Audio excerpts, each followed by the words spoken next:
Hi, I'm Alan from Stillwell Performance, and I'm here to talk to you a little bit about the 4CS fork. 4CS fork came out in 2013, and now it's widespread with all of the KTM XCs and SXFs, as well as the Husqvarnas running it. It's gone through 5 different versions, and quite frankly, it sounds like, from what we're hearing from our customers, that a lot of the original problems exist in the latest variations. So we're going to take you through this. We'll give you a look at what it looks like in its entirety and a couple of different stages broken down, and then we'll talk about what we feel the issues and problems are with the fork, and most importantly, how right here at Stillwell Performance we're fixing those and getting great results. So this again is the fork in its entirety. It's a fork that has compression on one side and rebound on the other. Very simple to adjust when you're on the bike, even when you're riding it. And unlike other forks, there's no adjustments on the bottom. So inside this fork, as you pull it apart, this is what you'll find. The spring sits on the top. You have an assembly on the bottom which consists of what they call a hydro stop. We'll talk a little bit more about that. Your valving piston, your base valving for compression, and your bottom plug. As you go up a little bit on this fork, this is what's called a volume compensator. There's a little spring in here that'll move based on pressure. Then there's actually an oil separator here from one cavity to the next. Your spring sits here. Within this separator is also a bushing and a very small seal. I'm going to talk about this in a little bit because we're starting to see some of these seals go out on some forks that have experienced extreme pressures or bad valving and bad springs, spring selection, and so forth. Then further up is your cap. Spring sits here, and then I'll pull it off this one, but this is your adjustment rod. So as you turn your clicker, this is the rod that moves and makes your adjustments downstream. So that's what the fork looks like as you pull the complete cartridge apart. Now, going a little bit deeper into the fork, we're going to break it down here. This is your damping rod. Damping rod consists of, we call it a bullet around here, red for rebound and silver for compression. And then you'll see your rebound damping right here, your mid-valve piston, your actual mid-compression valving right here, and your top-out spring. This is the separator that we were talking about that does contain a small bushing and seal. That seal sits all the way up inside this assembly right here. It's a very small 8mm seal, and as I said before, we're starting to see some problems with these seals going out when we've had forks in here that have either the wrong spring rate, the wrong valving, or both.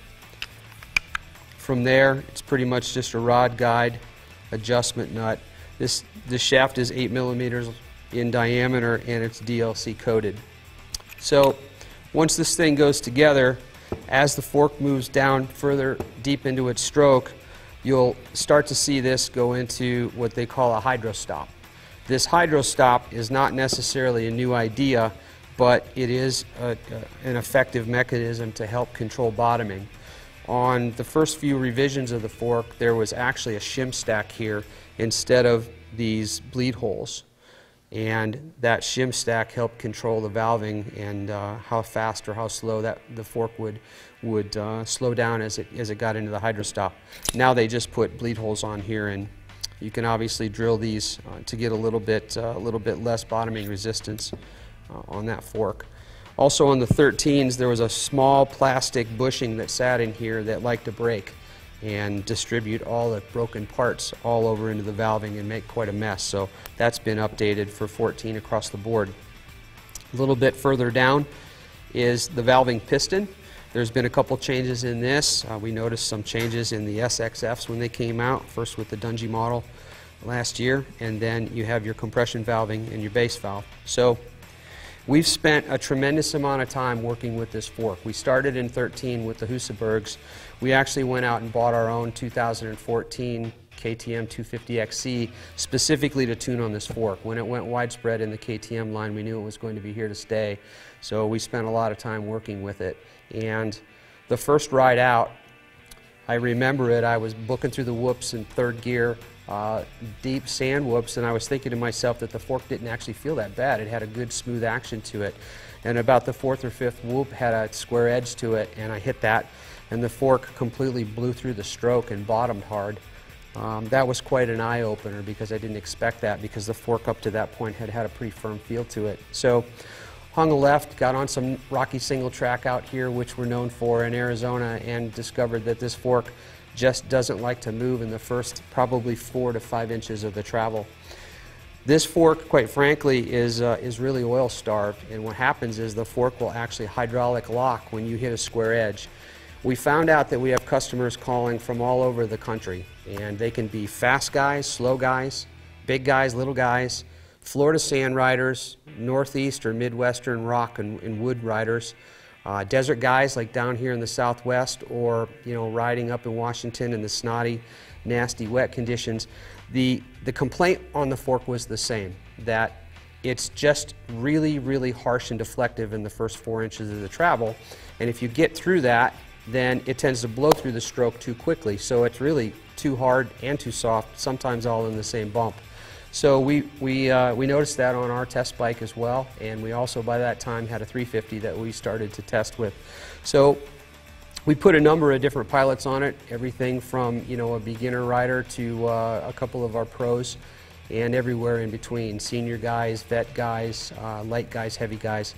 And we found out that what we said a minute ago is really true, is that the fork is very, very starved for oil in that first part of the stroke. So we then came up with our own piston idea, where we actually made up some pistons with a lot more flow. Now, the piston isn't the only solution. Obviously, you have to mate that piston to the right valving, both in the base valve valving as well as in the mid valve valving and the rebound valving, because as you know, rebound does have an effect on compression.